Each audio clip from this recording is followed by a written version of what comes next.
So this is going to be my first video. I've had a lot of friends asking me how I've been feeding my family with nothing but a sous vide and a waffle maker here recently. I'd like to show you the process. What I have here is bison. Now this has been cooking for about 48 hours and it's been cooking at about 155. Sometimes it drops a little bit lower, but that's perfectly fine. It is perfectly sterile, and you just give it a good rub down, and that gets all that brown stuff going. From here, you just want to give the bag a little snip. Take that straight into a measuring cup, because we're going to save that for later.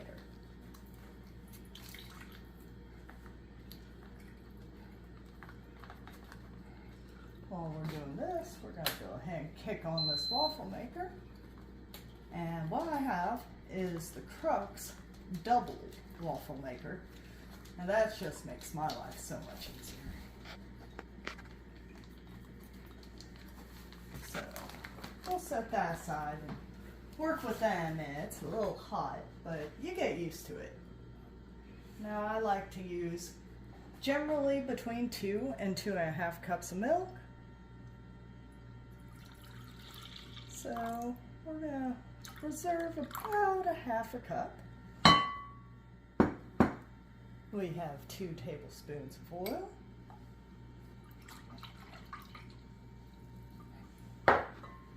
And 2 eggs. Now these are potato waffles. I like to flavor those with dill, thyme, and garlic.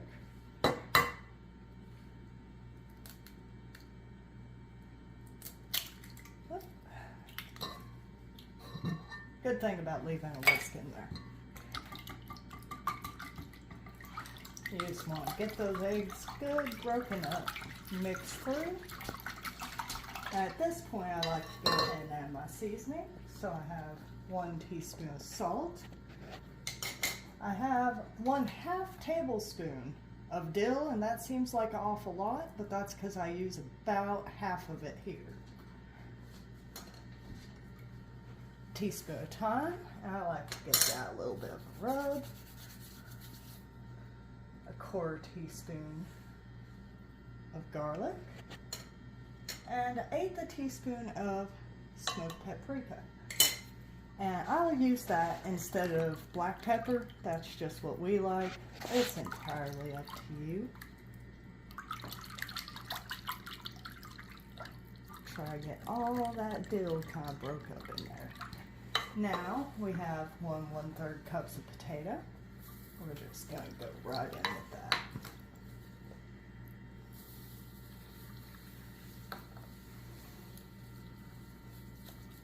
And 1 cup of self-rising flour. And this is when you'll know exactly how much of that milk you need.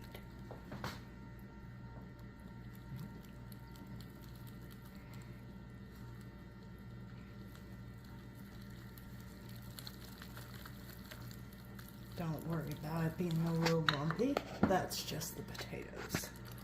I'm going to go ahead and go in with most of that 1/2 cup. Try to thin that out a little bit.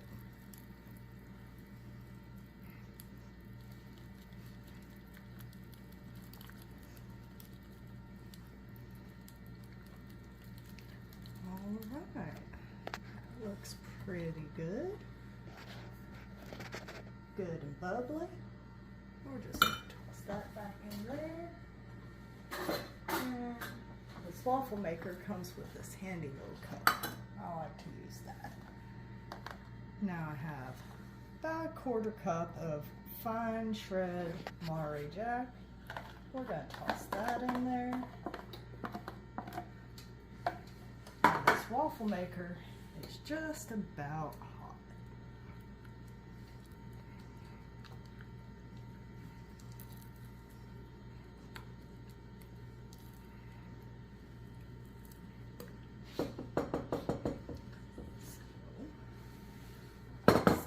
aside, and we're gonna start tearing up this bison.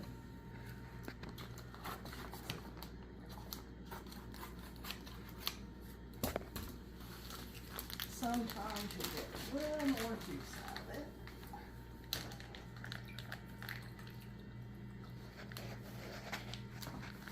And to this nice little bowl.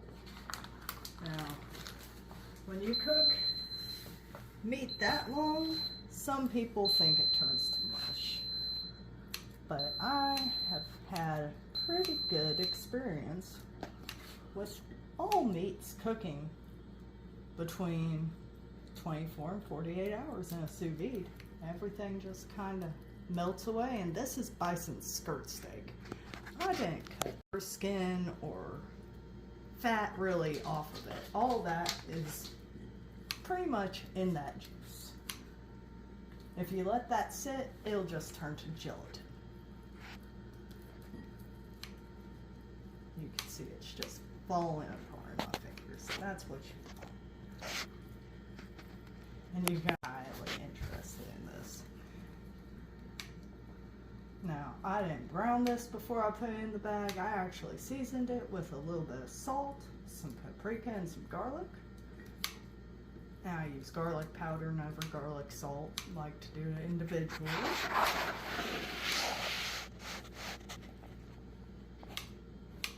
So, just that and a bag is all it takes. I'm going to rinse my hands off just a little, and we're ready to go. So as you can see, these lights are now good and bright, and this is actually thickened up a little bit.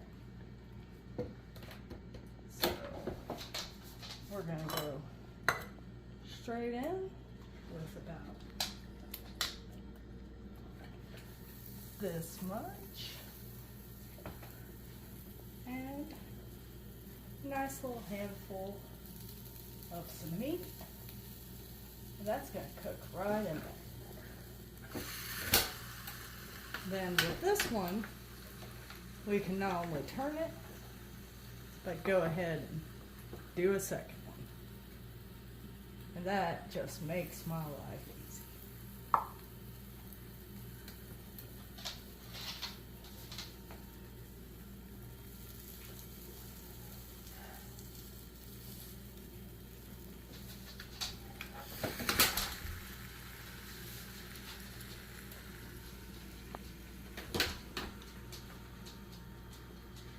Now, it's going to take about 5 minutes, and I want to go ahead and apologize. The state of my house is kind of rough. My dog Fester is an Anatolian Shepherd. That's the big guy right there. And he sheds twice a year. So we're at the end of him blowing his coat for the spring. And you can always take a little nibble. As you can see, my husband always gives the dog some too. At this point, you'll notice a little bit of a puffiness all around the edges there. And that means you're just about ready.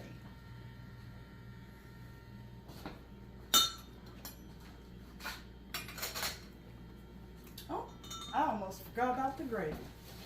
Now, the great thing about this gravy is it's super simple, and you make it in a microwave.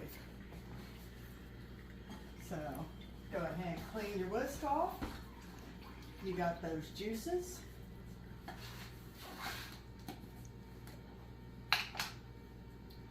You're going to go with a couple of good heaping tablespoons of mayonnaise.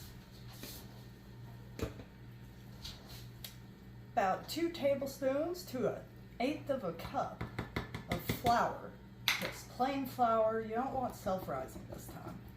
And you don't really need to add much in the way of salt because the mayonnaise has a lot of that flavor. And then I like to throw in the rest of that dill. Now this goes into the microwave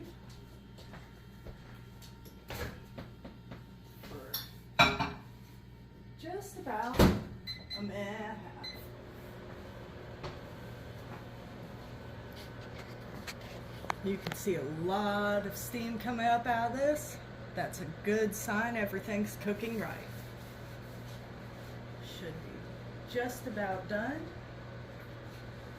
And along with that I already mentioned in the gravy, my real secret ingredient is horsey sauce.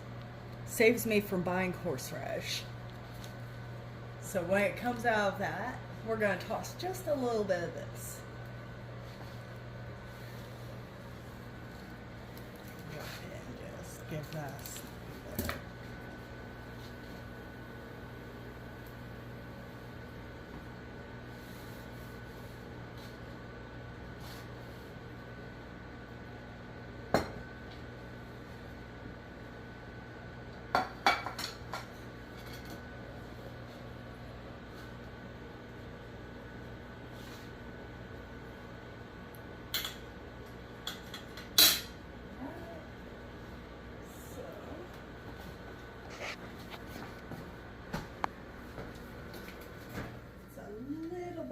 To pull it out according to the standard time, but as you can see, now we have a really nice thick gravy.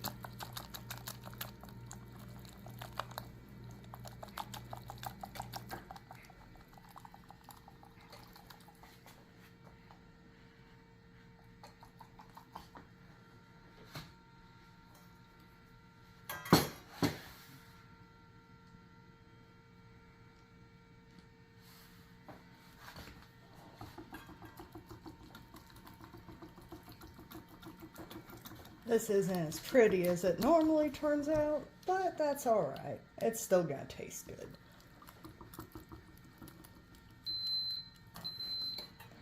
And that's our first waffle. As you can see, the meat's nice and brown. And you can just, if you're a little less heat tolerant than me, you can always use a better spatula, but I like to just rip them right out. From there, you literally just pour a little bit of your gravy across the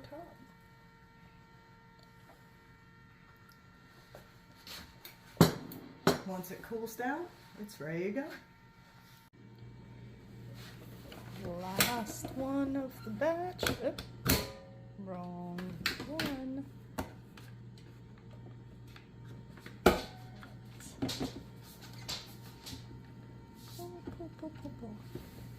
Sometimes they like to get a little bit on the stuck side,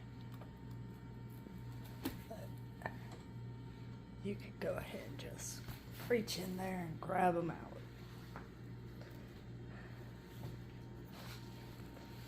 So that's a whole plate minus the two my husband and dogs ate.